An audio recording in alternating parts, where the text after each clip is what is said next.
Overspiserne hører altid fra deres pårørende. Lad nu være med at spise så meget. Motion er sundt, og jeg kender en rigtig god slankekur. Når overspiserne hører det, får de en følelse af skam, skyld og irritation. På det psykologiske plan misforstår de ting, der bliver sagt, og vender det rundt til noget dårligt.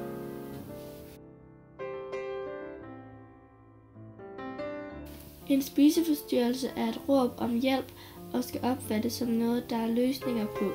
Kærlighed, forståelse, omsorg osv.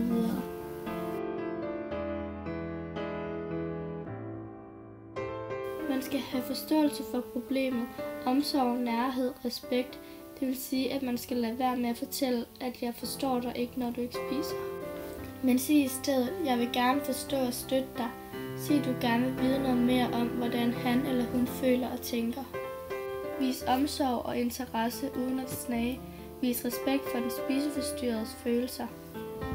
Sig ikke, at det er vedkommendes eget problem, men sig, at når du har problemer, har jeg også, og vi løser dem sammen eller søger professionel hjælp.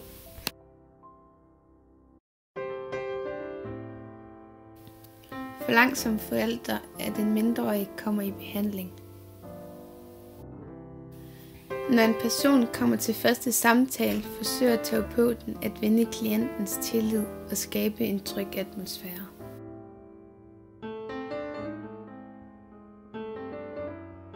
Personen bliver oplyst om, hvad der sker med kroppen med den behandling, personen har udsat sin krop for.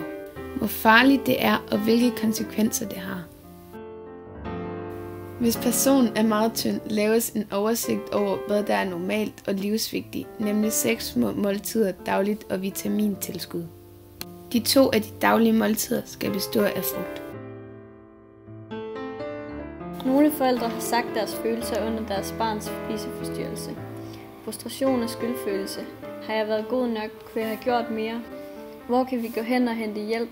Hvem skal vi spørge, og hvornår eller hvordan får vi et normalt liv igen? Man føler, at man ikke er nok værd. Man har ikke nok selvværd. De mange kvindelige forventninger, som kommer fra sociale medier, tvinger en ned.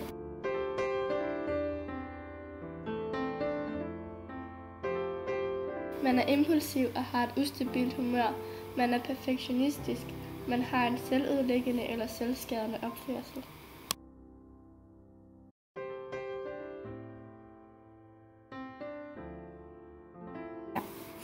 Det ses ikke sjældent, at bulimi udvikles efterfølgende af en fysisk sygdom, som f.eks. en stofskiftende sygdom eller nyopstået sukkersyge. Ligeledes er angst- og depressionslidelse, der ses før en spiseforstyrrelse opstår. Man har tendens til misbrug af alkohol og medicin. Har man en i familien, der har haft bulimi, er der 4 gange øget risiko for at få bulimi. En lang række gener har vist sig at øge risikoen for sygdommen.